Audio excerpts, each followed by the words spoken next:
Hello, happy Monday. Welcome to another edition I'm back. of Quarantine I'm not quarantined anymore. Jazz and Conversation.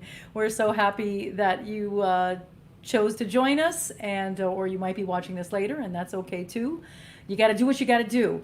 I want to tell you a couple things. This is Nikki Orta. Hello. I am Wendy Peterson.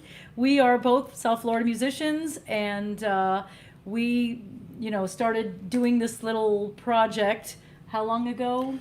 Since March. Yeah, since probably the end of the March, like pretty soon into things, just to try to keep the music in the South Florida jazz community going strong.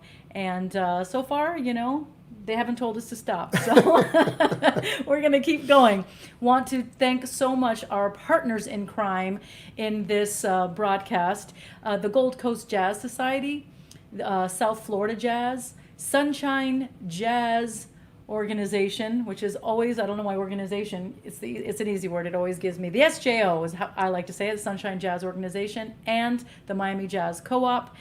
We thank you once again for joining us, and we are going to meet somebody tonight. If you're not familiar with this guitar player and singer and band leader, Martin Hand. We're going to learn so much about him. I've known him. It's another one of those occasions where I've known him for many, many, many years. I've worked with him many times.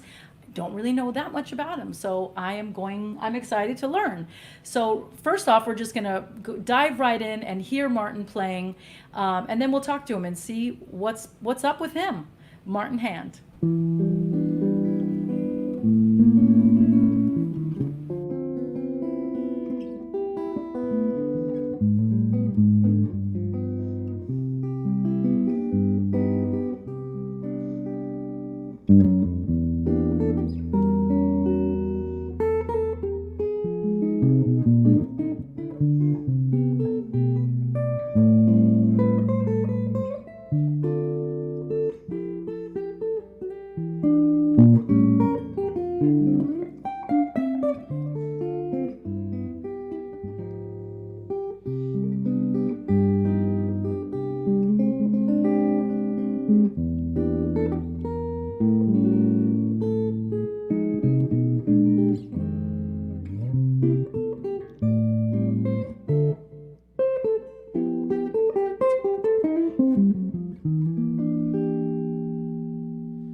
Look, the sound of applause.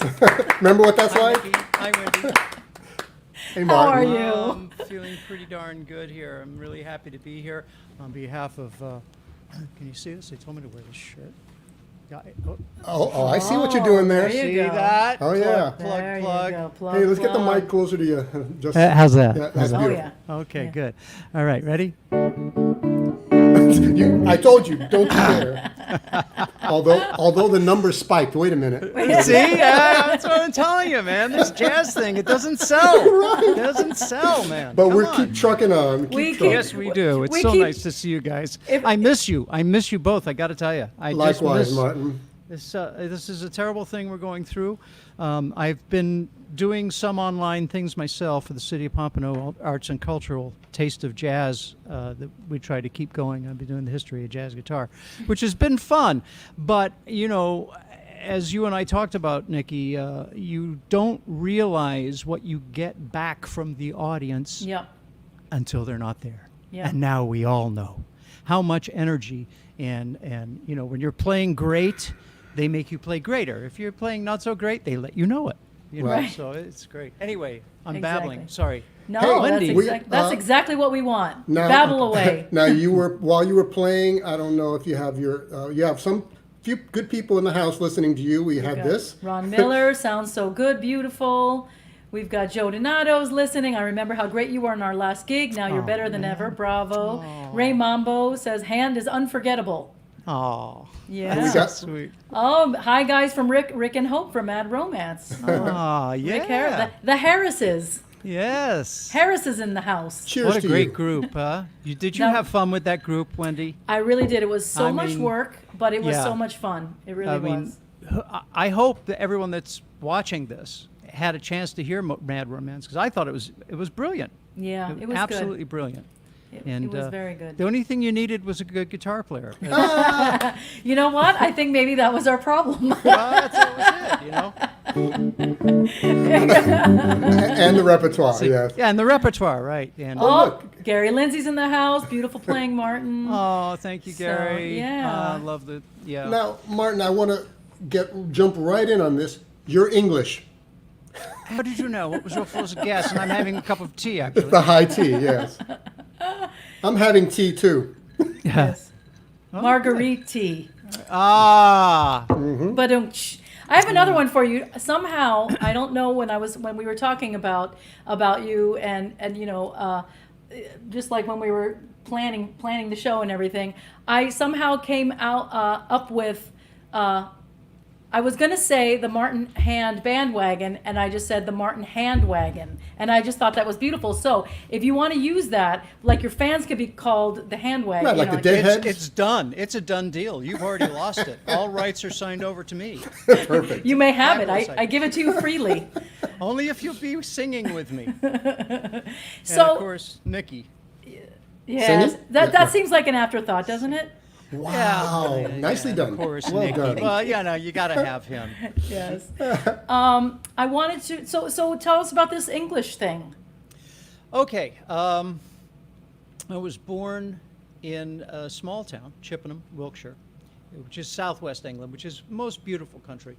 And I lived in England until I was 11, at which time my parents had sold their home.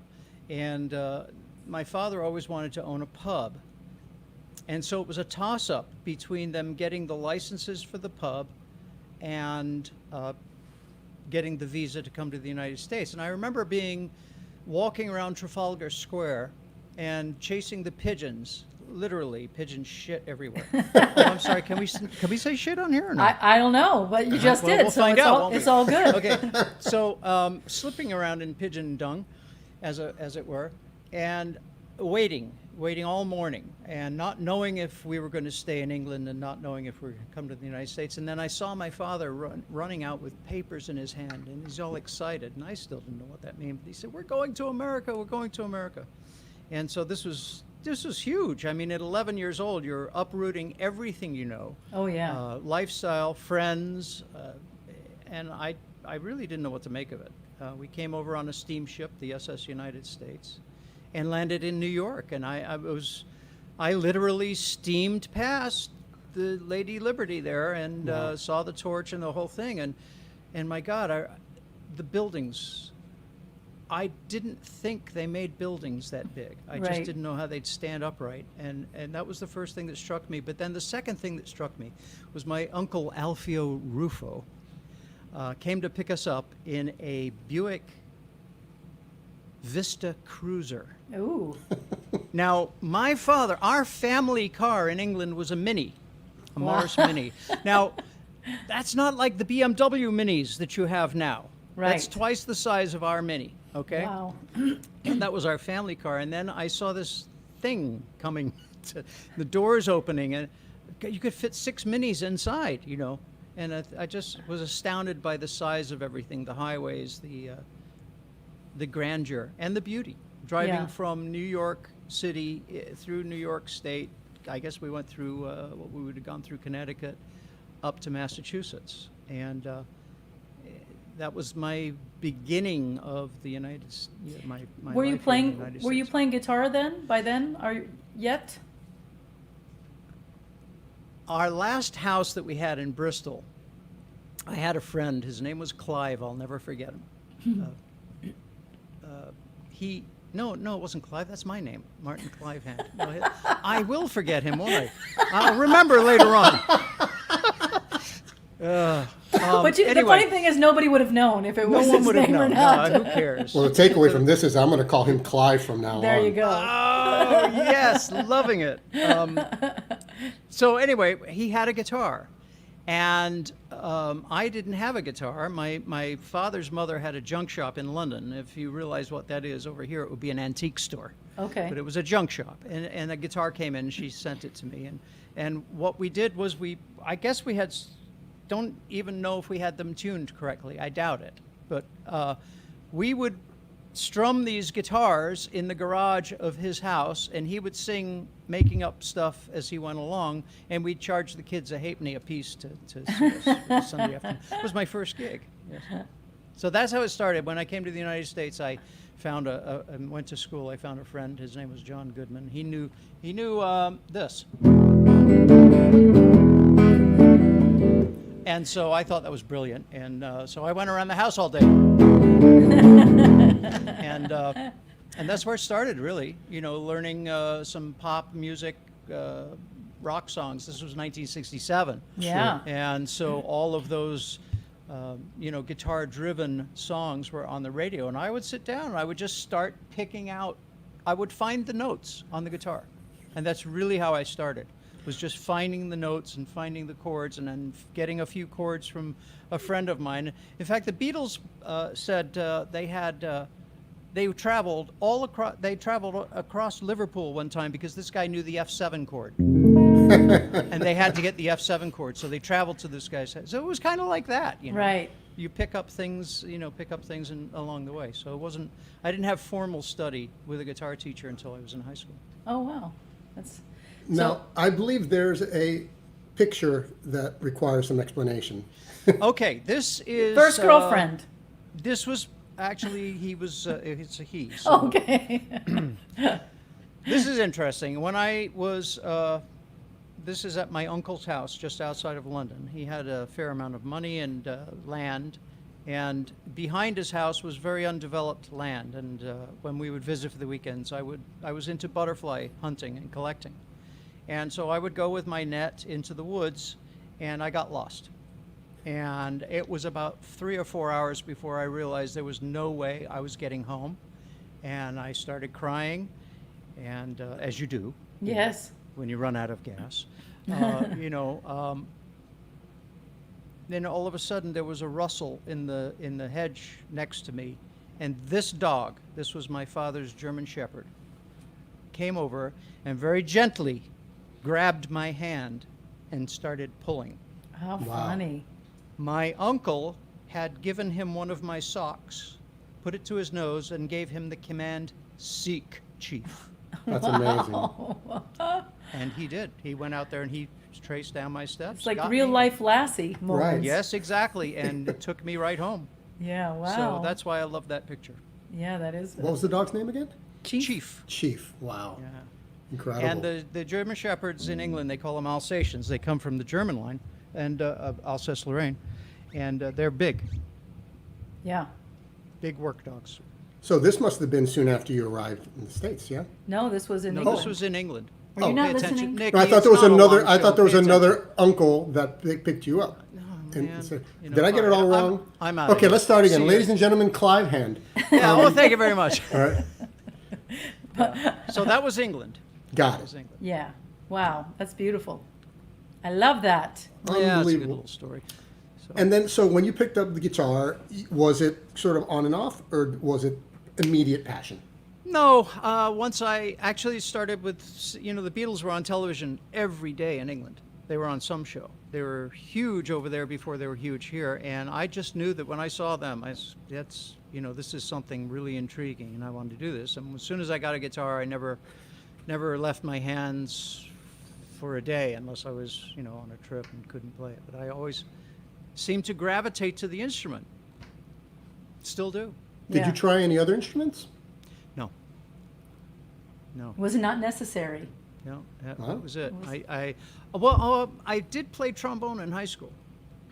See, there's always another instrument that Well, sneaks usually in for it's like me. if you want to be in band. guess, yeah. That was it, Wendy. Yeah. I wanted to be in band, and there was Yeah. no guitar, nothing like guitar, that. yeah. And I just wanted to play, and my friend of mine, we had a Chicago-type band together, Nice. and he loaned me his starter trombone, and I played in the marching band up until,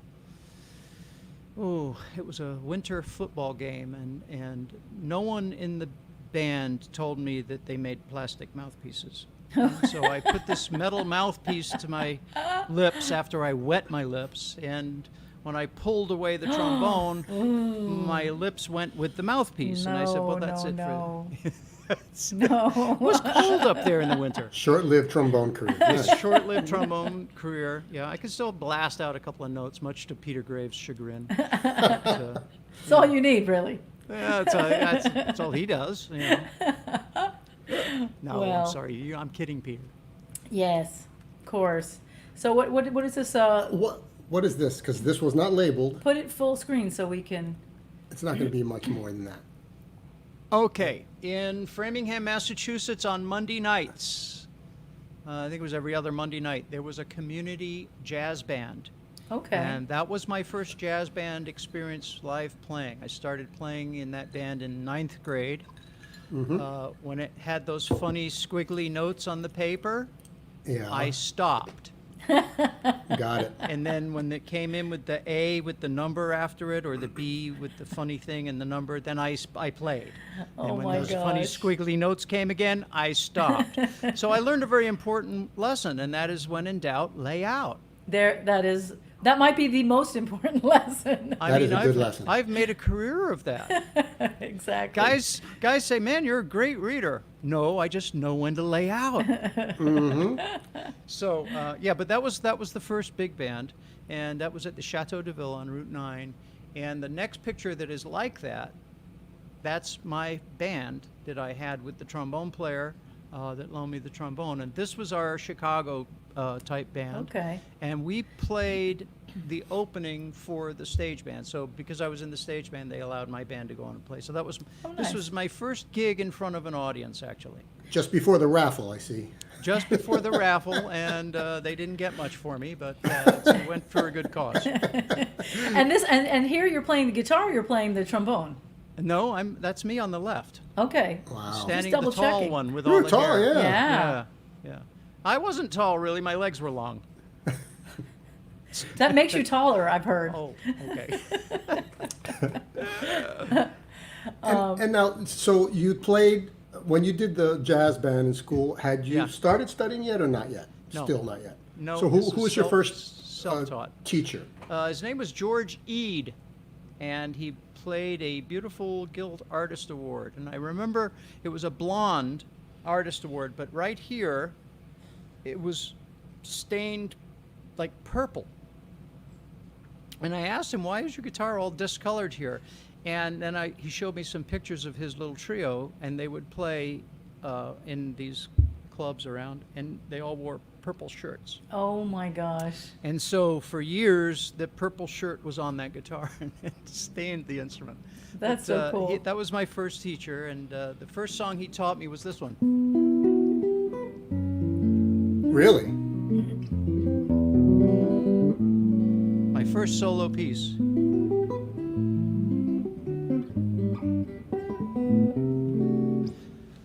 That was the Nice. Shadow of Your Smile. Yeah. So, but then he tried to teach me how to read, and I wouldn't have any part of it. I was stubborn. I Yeah. don't know why I was so stubborn. And it really was, it took me to about my sophomore year where the band wanted some new arrangements, horn arrangements.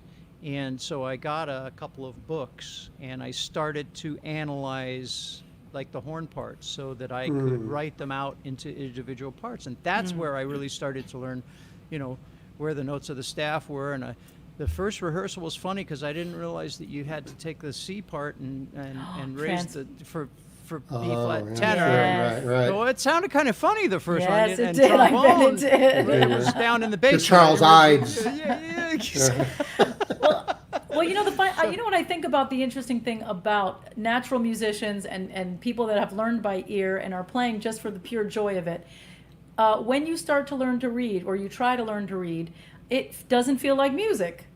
You know it was what I mean? difficult for the yes. I just think it's not You're fun. right. It like, even if you're working out something that's hard, it's still usually fun and fulfilling. Learning to read just now feels like work, and that's not why we play their instruments. So I'm not saying not to learn to read, because you should No. learn to read, but it's makes so much sense, and there yeah. should be a better way of teaching people how to read that's like less, I don't know. Well, I think everybody, generally you come upon that after, because you usually get an instrument and you're starting to play by ear and discovering it. The same thing when I remember when I did a first audition for John Giorgini's band. And, he was at Dade North at the time.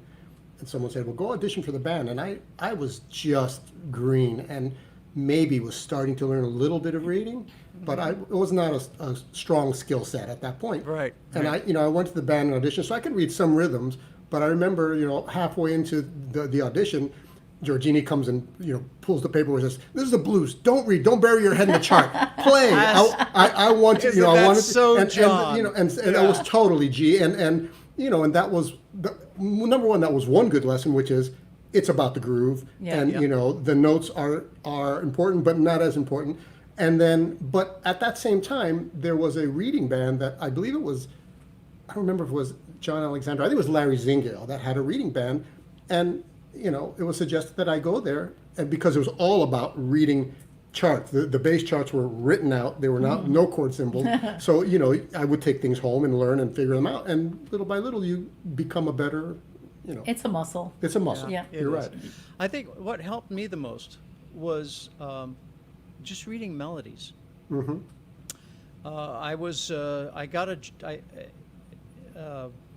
When I moved to South Florida, very early on in my move here, I got a job teaching guitar at Plantation Music Center. Oh. And it was many years ago.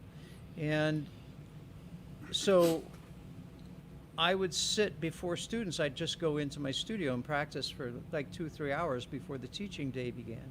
And I would take books and I would just start playing the melodies and then figuring out how to voice a chord with the melody or whatever.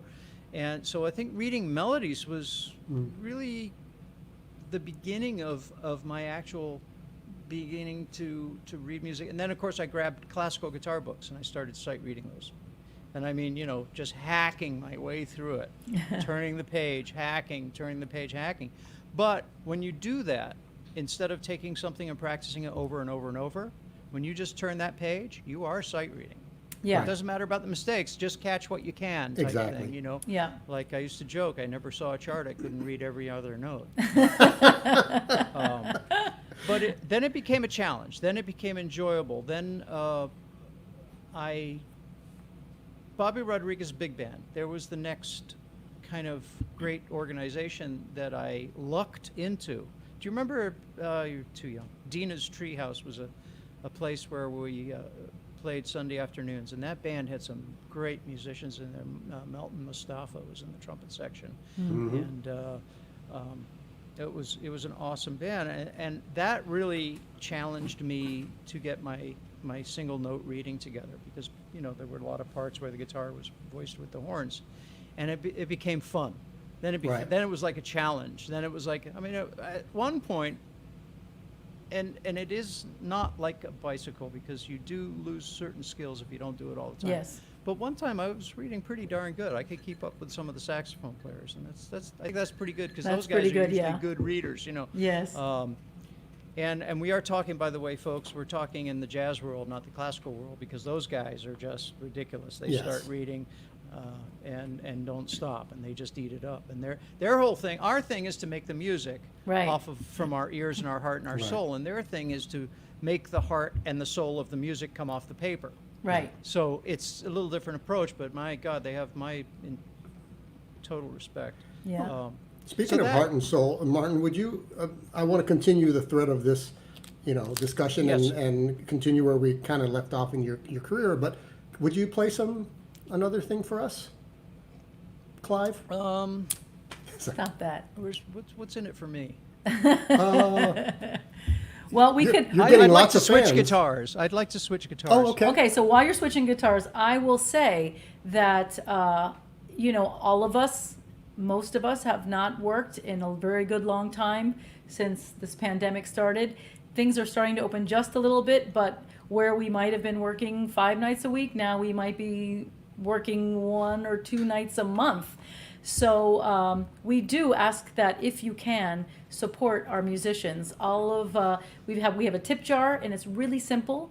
You text the word tip jar to the number 44321, and then you'll get a message back with a link where you can safely donate anything. But we haven't been working. I don't know, how many gigs have you had since the pandemic started, Martin? No, my last gig was March 13th. So Wow. there you have it. I It's- have turned down a couple of things Recents. at a church, and they were not following protocol. And, Right, so oh, I you- did do. Excuse me. I did a funeral, Okay, and there were 8 people there, right. and I was separated from everyone. Yeah. Right. So, I mean, you have to be careful, you know, we can't take everything that, especially if it doesn't feel right. So if you can, donate to our tip jar, to our musician. All of the money tonight in the tip jar will go to Martin Hand. Nobody else. And Also, take a look at Martin's website when you get a chance. that's right, martinhand.com. Jump on the hand wagon. That's all I can say. and I'll let you know that your donations tonight, the first $100 will be matched. So Oh, wow. that's another incentive. That's you know? that's very cool. Yeah. So all right, regale us. All right. Well, I was sitting down playing the other day, and you know, one of my favorite composers is Lenny Bernstein, and I thought, wow, this is really it's a beautiful song, and I'd like to just play a little bit of it for you.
I think it's just a beautiful melody. I don't know what strikes me about that, but it's just a gorgeous melody. It is What's gorgeous. not to love? Yeah, My right. God.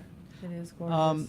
Then I'd like to play this little bossa because it's something that you don't hear very often. But I think Nikki, you and I used to play this one. I'm not sure.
called The Red Blouse.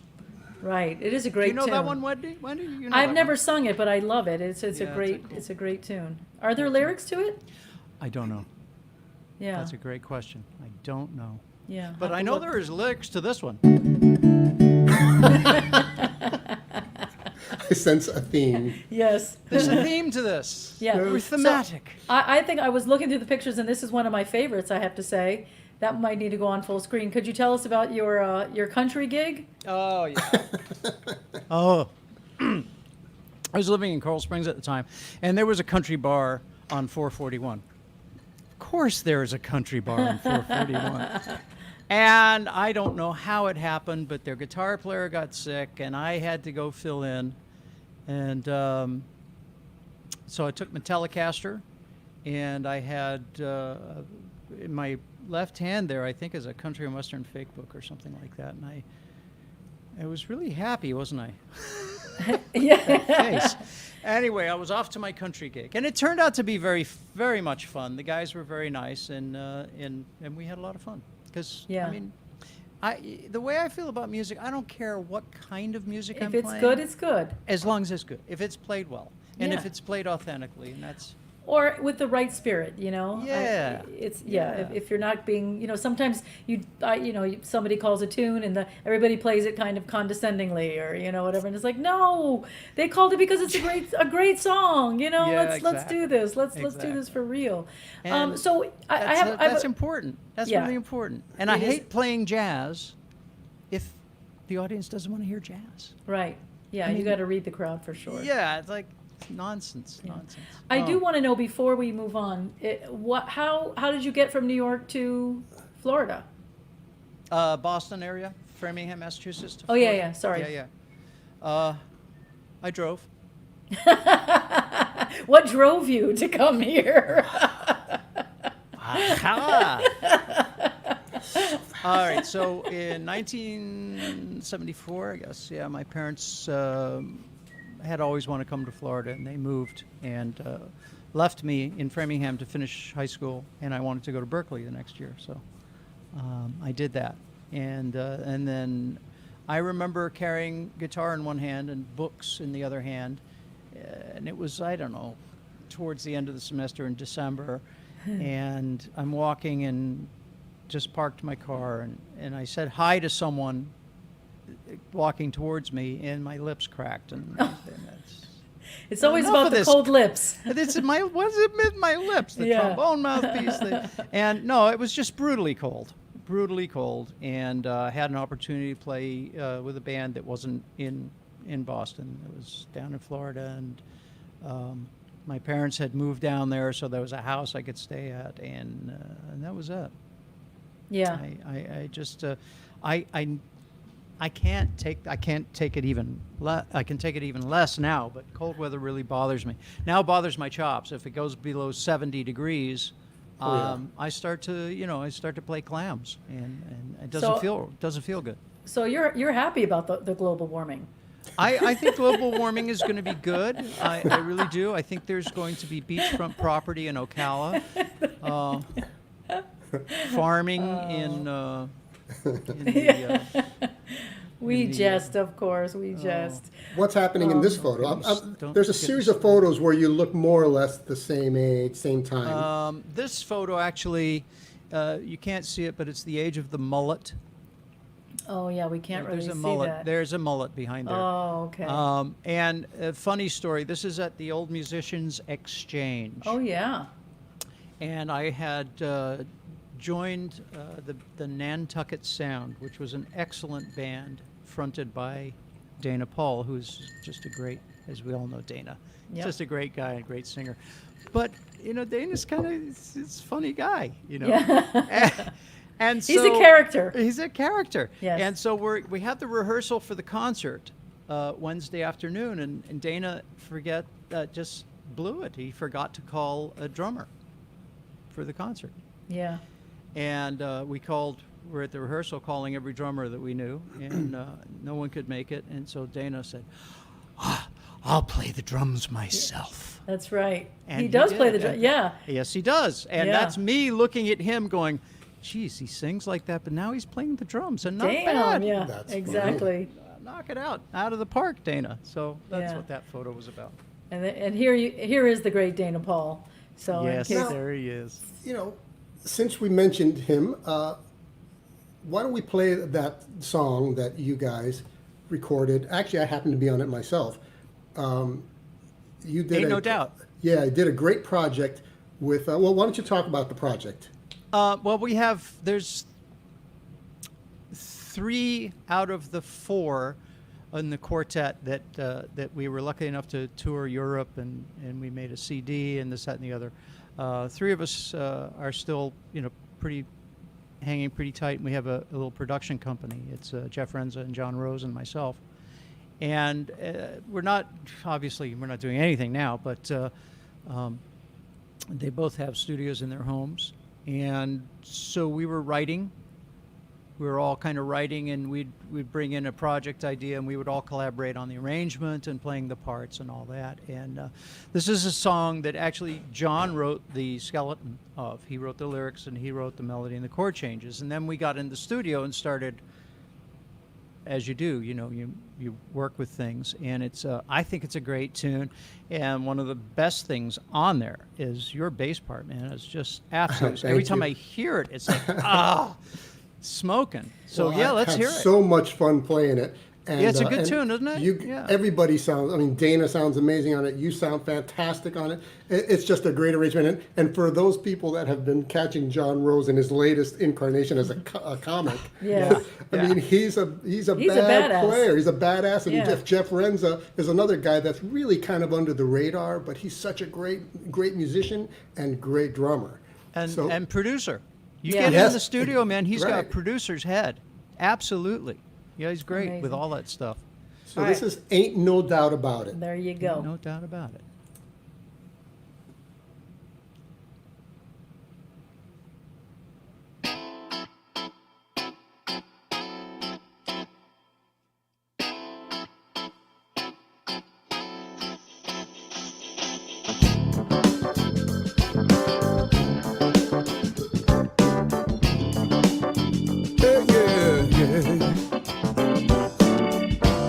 You don't ever have to worry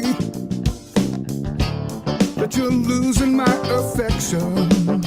No, 'cause you're the only woman who moves me in the right direction. So do I love you, baby? Now, there ain't no doubt about it.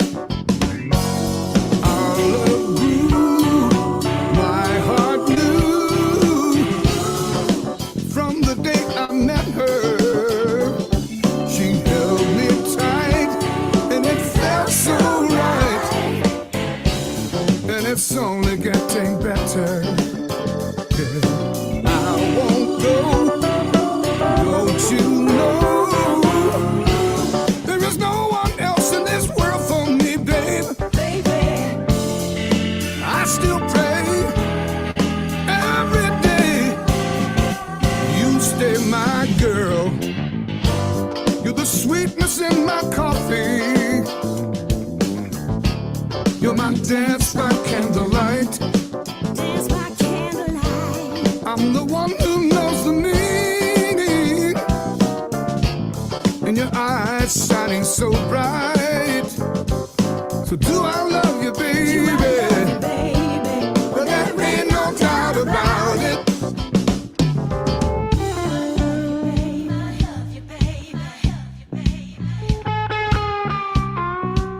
I wanna wrap my arms around you, girl.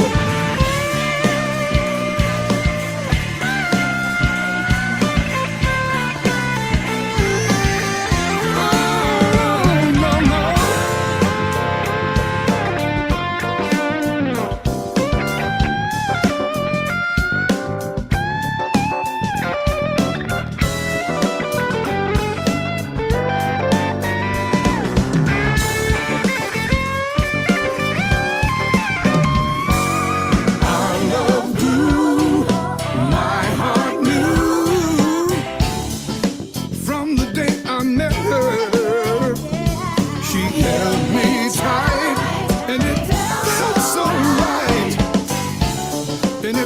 only getting better. Getting better.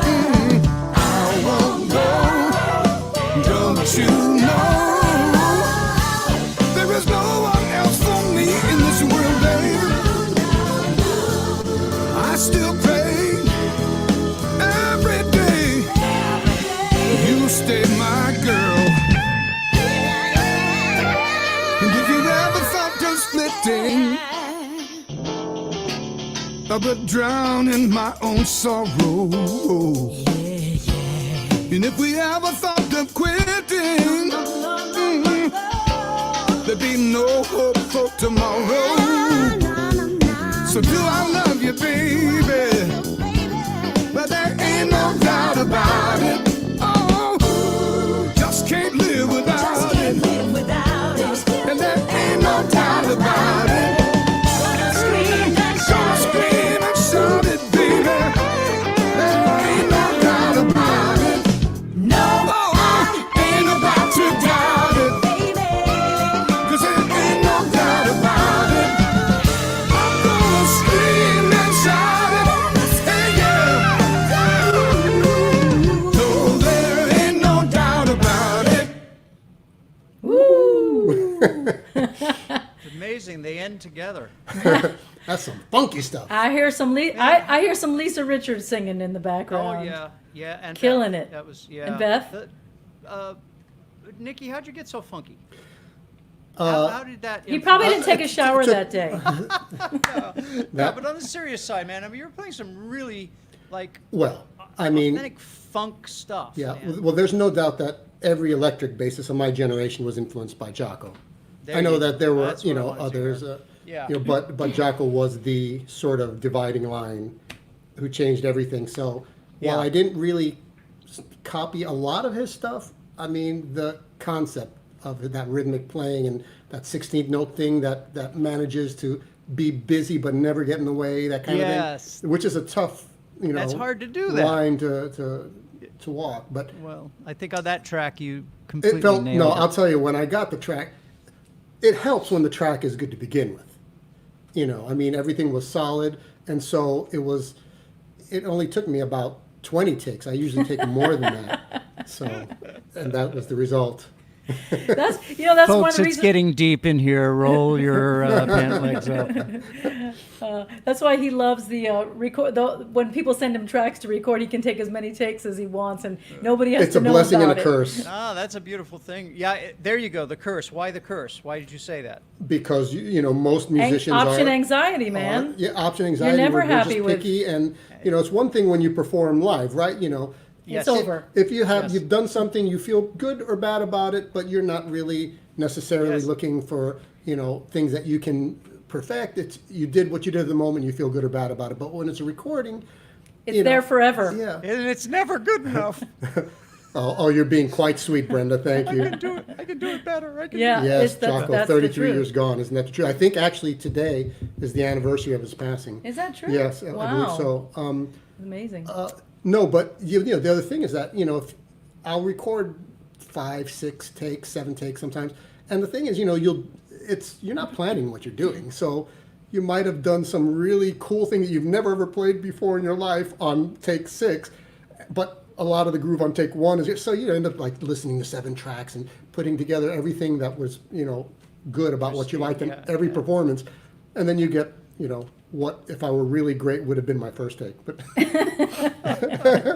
Nobody has those to know, one-take guys. except you just No told one has to- everybody. you're right. Oh, that's my secret. Oh, did I just reveal the magic Yeah, trick? the magic. Okay, so moving on here. We've got, who's Okay. this? Trini Lopez. Oh, wow. That was my first, I think it was close to the beginning of my career with so-called, you know, stars, backing up artists, stars that have made records and that are on tour. And so, yeah, and he was a really nice guy. He was a really nice guy, and he let me play his Trini Lopez guitar, so I love it. And when did you decide to lose the facial hair? Not here, clearly. Well, this show. Oh my goodness, look at that fro. Look at that fro. And then no products, folks. That's all the way it was. That's just the way it was. I'm sorry, what was the question? When did I lose the facial hair? Facial hair, yeah. It comes and goes. Oh, okay. Comes Or and goes. now you have a slight COVID beard. Yeah, that's right. And as Yeah. you can tell by me playing, as you nailed it the other day, I have COVID chops. Right? Yeah, I know. It's so So sad. explain what that means. Yeah, yeah. It means that. Well, there's two schools of, I guess, thought on this. There's the school Where that you- it's like, hey, I have all of this time on my hands. I'm shedding every day. And then there's my school of thought, which is like, wow, I have all this time on my hands. And no gigs. I'm not missing my instrument, and they look nice there in the rack. So let me binge watch some TV and some anime, and and then somebody calls me to do a little something, and then they want me to sew. It's like, wow, oh, now I feel it now. And then that does. The good thing is though, I have enough of a guilty conscience that There's enough shame. I have enough shame that after a gig where I've had that happen, I'm like, okay, I think I'll start practicing again. So I'm Yeah. in that stage now where I'm picking it up every day a little bit and taking off some of the rust. That's good. That's good. Well, you have enough backed up over years. So it's there. By the way, that's very Bob Ross, that picture, I feel. That is true, yeah. It's this Bob Ross vibe going there. The Very hair, happy. the hair. Yeah. And then another one from that time period, it would seem, is this shot. Oh my, yes, Eddie Harris. Eddie Harris. That was a Hollywood Jazz Festival. Mm-hmm. And what an afternoon. That was really because he was the first real major jazz artist that I had played with, and it just, I don't know, it makes you go to a. I always like to be the worst musician in the band. I've always said Yeah. that. I want to be. We the were worst just player in the talking band. about that as one of the songs was playing. That's a plus. Yeah. Yes, For because any they musician. bring you up Yeah. to their That's or somewhat. Not that I was up to Eddie Harris's level by any means when I was that But age. being around them. But just being around it makes you. I remember playing a solo and thinking, and he'd just played ahead, and I think it was maybe, it wasn't Exodus, but it was another one of his things, and I was taking a solo, and I wasn't thinking. That's the thing. Yeah, I wasn't that's thinking. the key. I had immersed myself in the music, and I was very touched by his playing and his solo, and I was playing different stuff than I wasn't thinking about it, but I know I was playing different stuff than I'd ever played before. Right. It made me go somewhere else. So that's what playing with a great jazz player can do, I think. That's true. Speaking of great playing, would you like to great play us? Something for us? Something for you. Yeah. If he takes out a ukulele now. That's what, okay. The ukulele, the banjo. I know he has a banjo. That do you I really? do. Oh yeah. Do you play You know what? banjo? I couldn't. Oh, yeah. I have a video of me with. Last thing I did on banjo was at the Miami Jazz Cooperative, and we did a New Orleans a night, and it was a lot of fun. And they actually, I had banjo. Yeah. That's a whole different picking technique, though, right? Or is it not? No, not the way I play. Because once again, I hack away at it. Got it. I'm not a 5-string banjo player, so I just the reason I started banjo. All right, Put the banner. I've got to preference this. I started playing banjo because I had gotten a job with the Symphonic Pops of Boca Raton. That was an orchestra that, through my work with the Bobby Rodriguez Orchestra, someone in that orchestra recommended me to the Pops Orchestra when the conductor said, "Oh, we need a guitar banjoist for this particular show." And, I don't know, this was about 86 or 87. And I was with them for 14 years.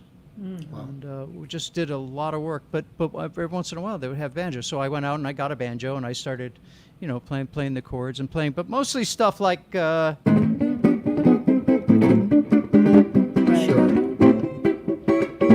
stuff Right. like that. And so you can do that being a guitar player. Just play the 4 strings. It's not that hard. And so...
Very nice. Something. Thank you.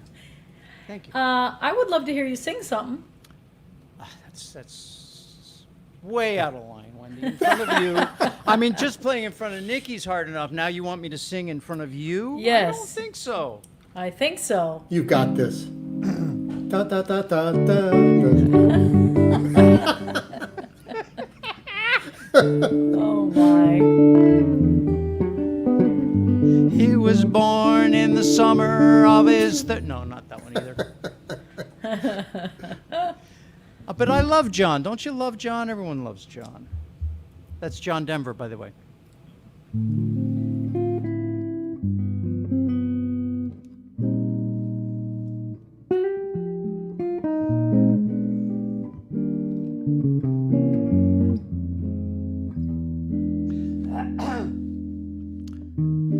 Pennies in a stream,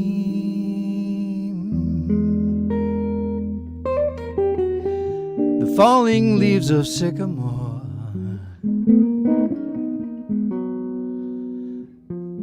moonlight in Vermont.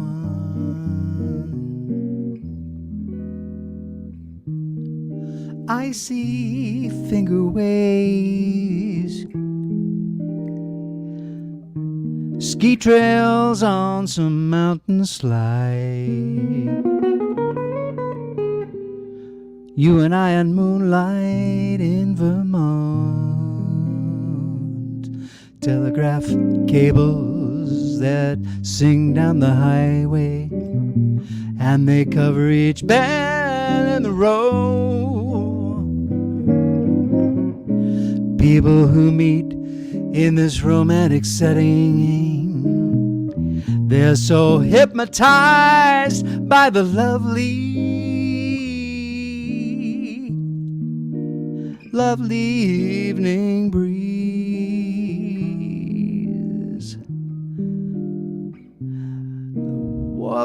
of a meadowlark, moonlight in Vermont.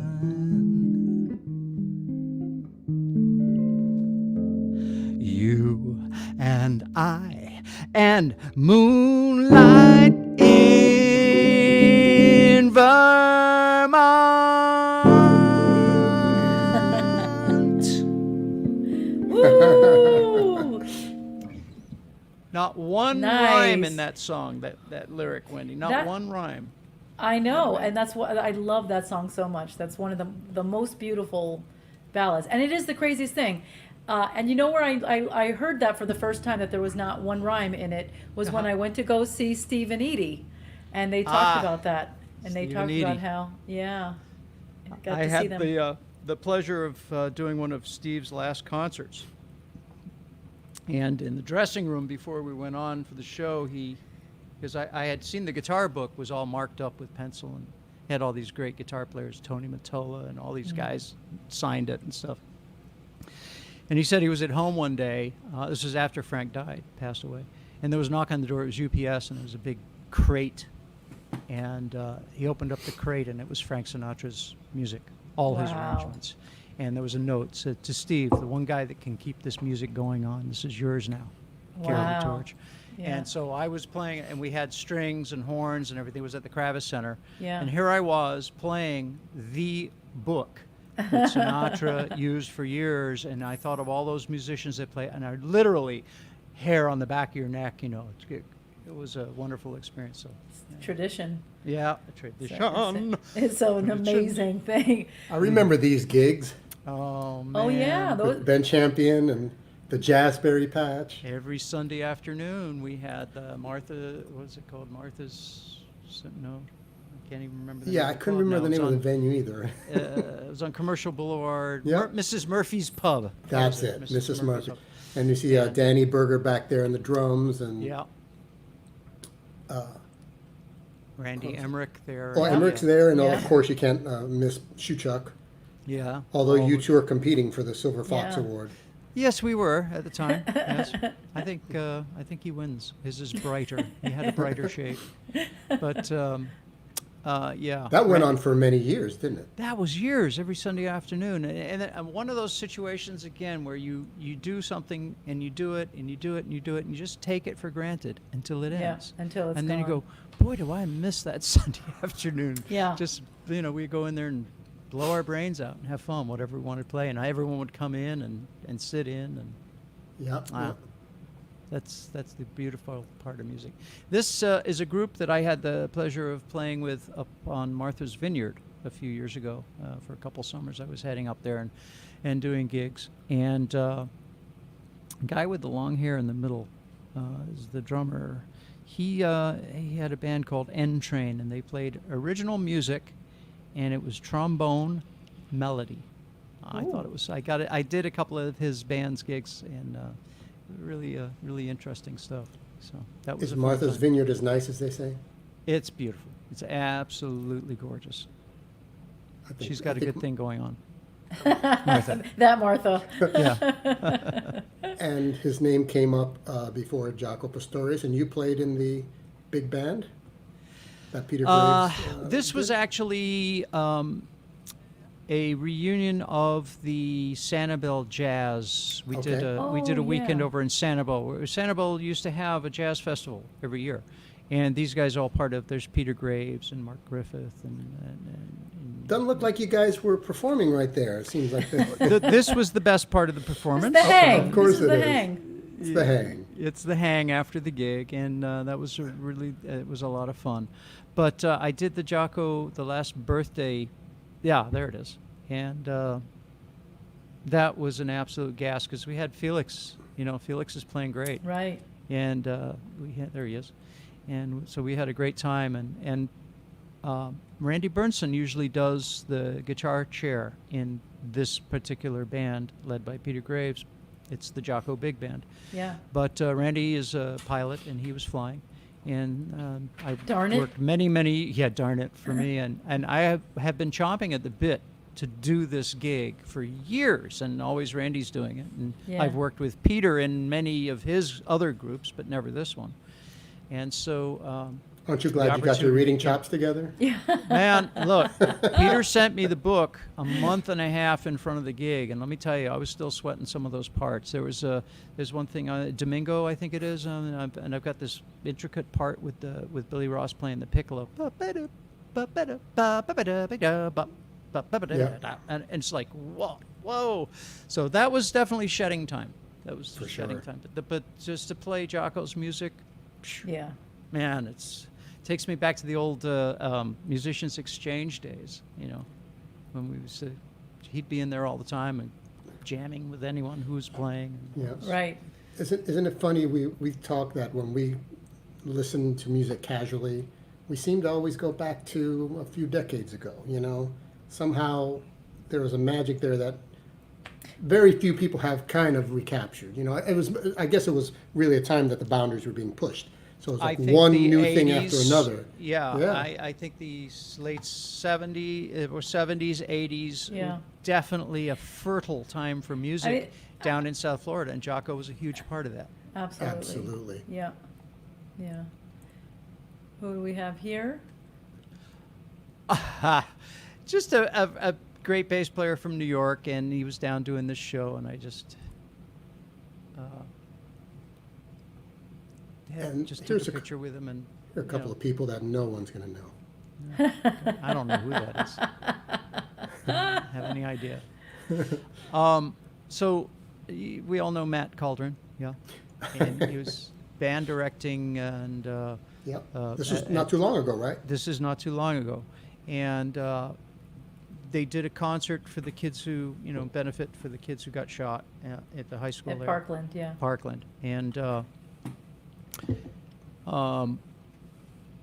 a middle school band director whose name escapes me right now, I'll think of it later when we're off the air and done with this, had written to Herbie Hancock and told him what they were doing, and if he could help by maybe, sending a keyboard or something like that. Well, it turns out that he and Paquito de Rivera and Wycliffe, and they just came. They came, they played.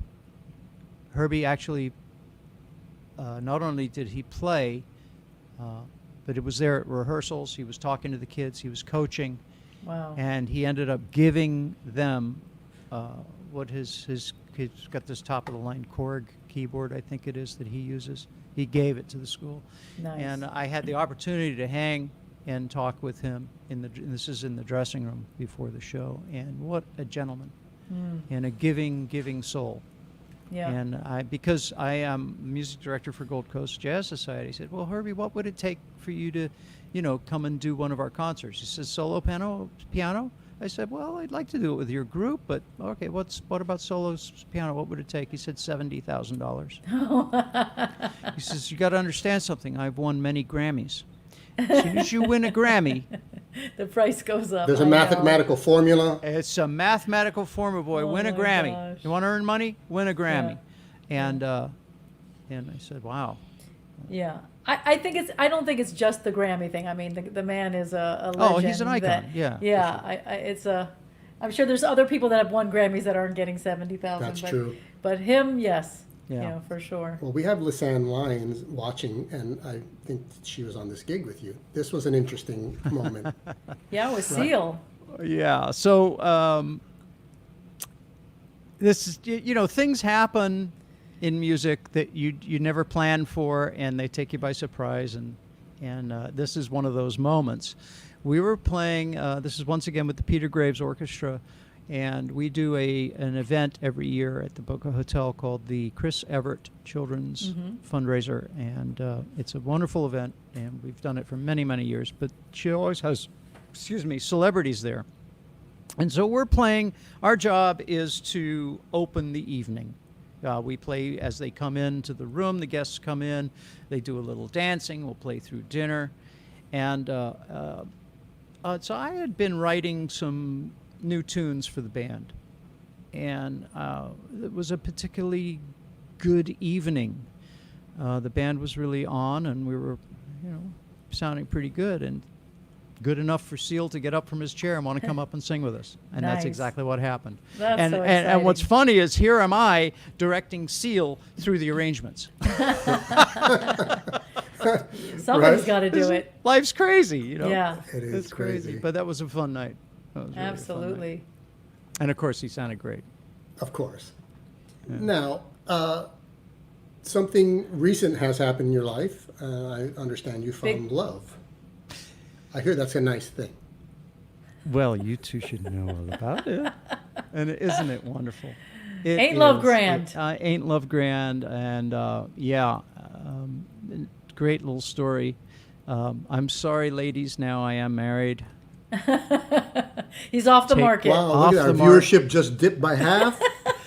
Yeah, I was afraid to say anything, mass suicides. I don't Yeah. know. No, but there she is. She's from Poland. Beautiful. Born and raised in Poland. And Renata? Yeah. And we met at an event that I was doing for the city of Pompano with my jazz trio.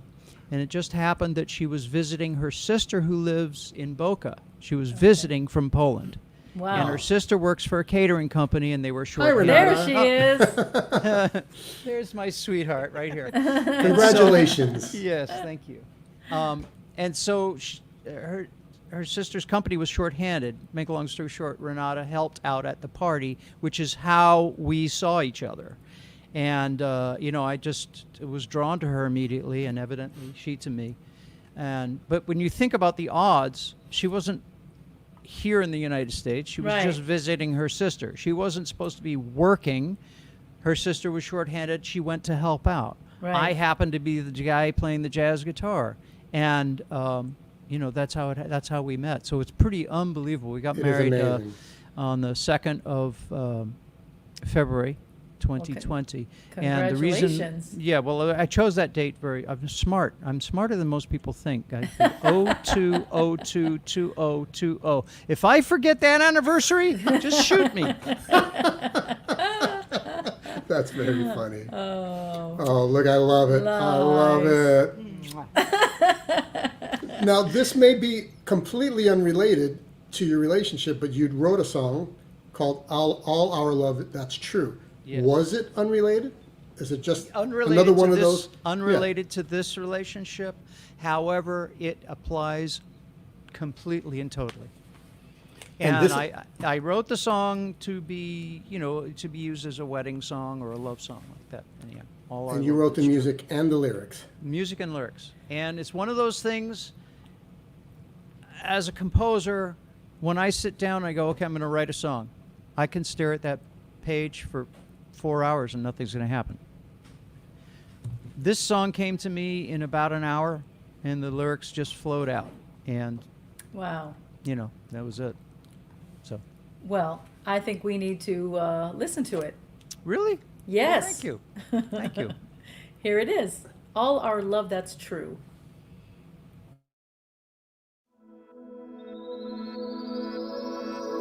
Reach for me,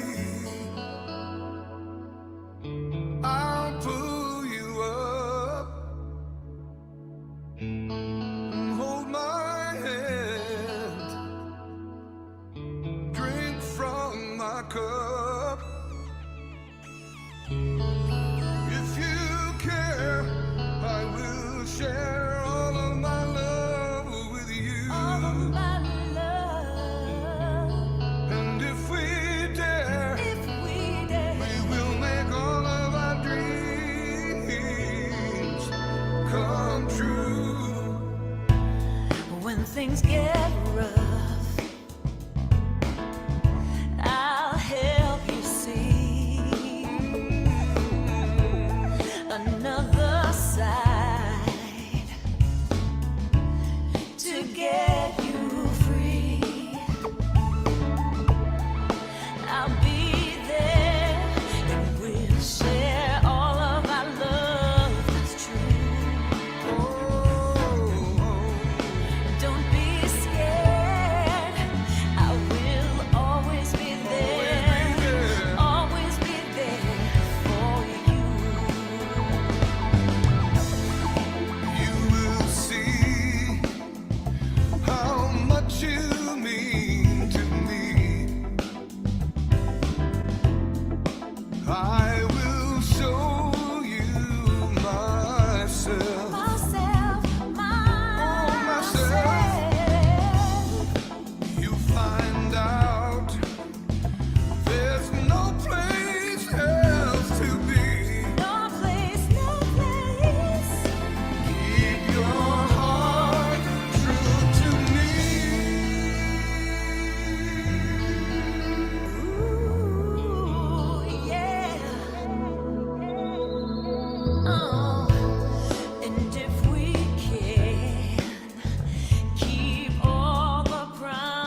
Let's make a life filled with happiness, so we can say we shared all of our love, all of our love. That's true. When things get rough, I'll see you. Oh, We'll share all of our love. That's true. Let me hear you say I do. We'll share all of our love. That's true. When things get rough, I'll see you.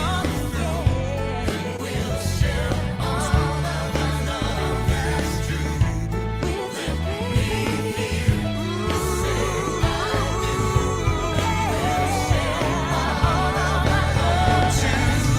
I want things get right. I'll see all my life. We'll share all of our love. That's true. Oh, baby. Oh, yeah. Oh, yeah. All of our love. Together always. Always. I'll see always. We'll share all of our love. Let me hear you say I do, and we'll share all of our love. That's true. Just you and me. You and me.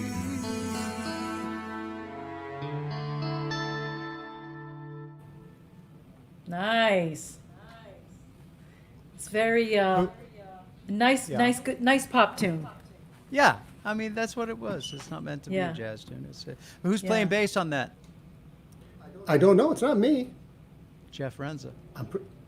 Oh, that Jeff I'm Renzo. telling you. Hey, did you unplug your headphones? I'm hearing myself twice now, for some reason. No, I turned I had my monitors up Oh, because okay. I had to All right. leave the screen for a minute. Sorry. Yeah, see, that's the thing about Jeff. Plays drums. He plays bass. Yeah. Damn him. Yeah. I've never really seen him, play bass. I know he used to sub for me at Mango's when I was Jeff Taylor. Right, right. And so I know he's good. Well, he sounds great. Yeah, he's got a different feel on the bass. Yes, he It's that- does. that precision flat wound strings, muted. Yeah, kind yeah. of, And being a drummer, though, I always felt bass players should study drums. Did you? I always I felt think that. everyone should study Learn drums. the rudiments just Yeah. because our real job at playing the groove, it's got to Lock tie that in Yeah. and lock Yep. that in. Yeah. Very cool. Okay. Well, thank you for playing my music. Appreciate Yeah. it. It's great. It's been fun learning about you. Been a pleasure. Are we heading to the end of this We're musical journey? nearing the end, and is there anything we need to know about Martin Hand? And then if you can take us out with something, that would be lovely. I'll remember April, maybe. Wasn't my idea. Just that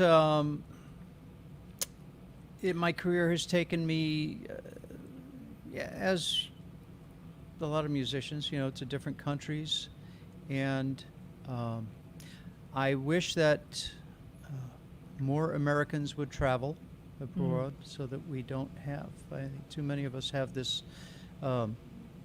idea that America is the be-all and end-all. Not that it's not a great country, and I love this country. It's my adopted country. It's adopted me, and I love it. But I think that if we take into consideration other countries a little more and their societies, and be a little more giving and accepting instead of, my way or the highway type Yeah. thing. Anyway, just a Absolutely. little more love to go around in the world. I definitely think that music and also travel, really opens the heart, opens the mind, Well, opens. you said it. You said it. It really does. And then you get cross-culturalization with things too, Yes. because you meet musicians in other countries and Yes. they bring things to the table. And then you really That's it. realize how much we're the same, Yeah. and that is a beautiful thing. No matter, how different our cultures are, or our language, or our food, or whatever, the thing that makes us do music and is the same. Yeah. It really Yeah. is. So it is cool. Well, once again, one of the best things about the show that we've done is that we're learning about people. I mean, I've worked with you tons, and on the break you talk about whatever's on your mind at the moment, whatever's Right. happening in the Yeah. the news cycle. But it's fascinating to learn about my friends and how they became what they are. Yeah, You know? who they are as musicians. Yep. Well, I So think thank you for guys sharing. You're doing a great thing here, and I really, as they say in England, I'm dead chuffed to be here. There's the English Martin. Well, we're chuffed to have you. Chuffed. It's been a grand pleasure. Give us one and we'll say goodnight to you at the end of it. Bye, everybody. Remember, wash your hands, wear your masks. Let's protect each other, and let's spread a little love, okay? All right, take care now.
Ooh, ladies and Nice. gentlemen, Martin Hand. By the way, don't think that 3 views of a secret escaped me.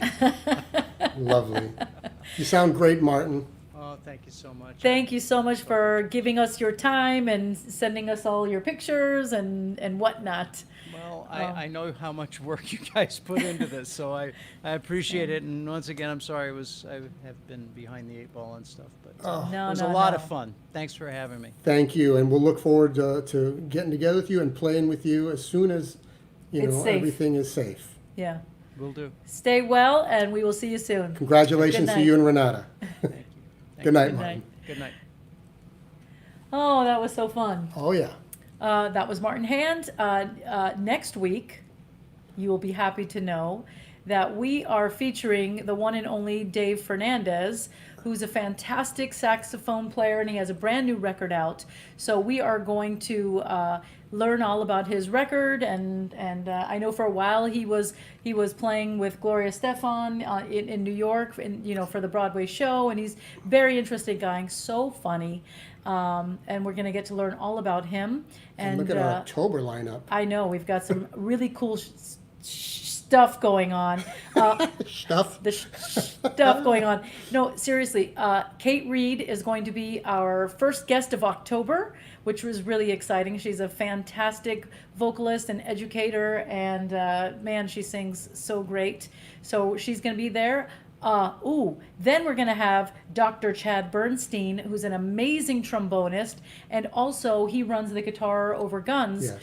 nonprofit that's doing incredible work. And so we're going to learn all about that. Then we've got, is as if that it couldn't be, thing. We've got Hendrik Merkens, the world's tallest jazz harmonica player, and funny guy. And to round out our October month, we have the one and only Duffy Jackson, who I don't even think we're gonna, our screen will be on. We're just gonna have him on because he's larger than life, and I don't think he can just fit half a screen. Oh yeah, they're all gonna be amazing shows, and so you have nowhere else to be. Come on, join us, and enjoy learning about these people. And you just see, it's just so much fun to have them there, accessible in a way that you're not really gonna have access to. Music and conversation. Yeah, So, jazz and conversation. So please, on behalf of the Gold Coast Jazz Society, the SJO, Sunshine Jazz Organization, South Florida Jazz, and the Miami Jazz Co-op, we thank you so much for watching. We hope that you stay safe and take care of, and hey, love each other. That's what we were just talking about. So thank you so much. Have a fantastic week. Good night.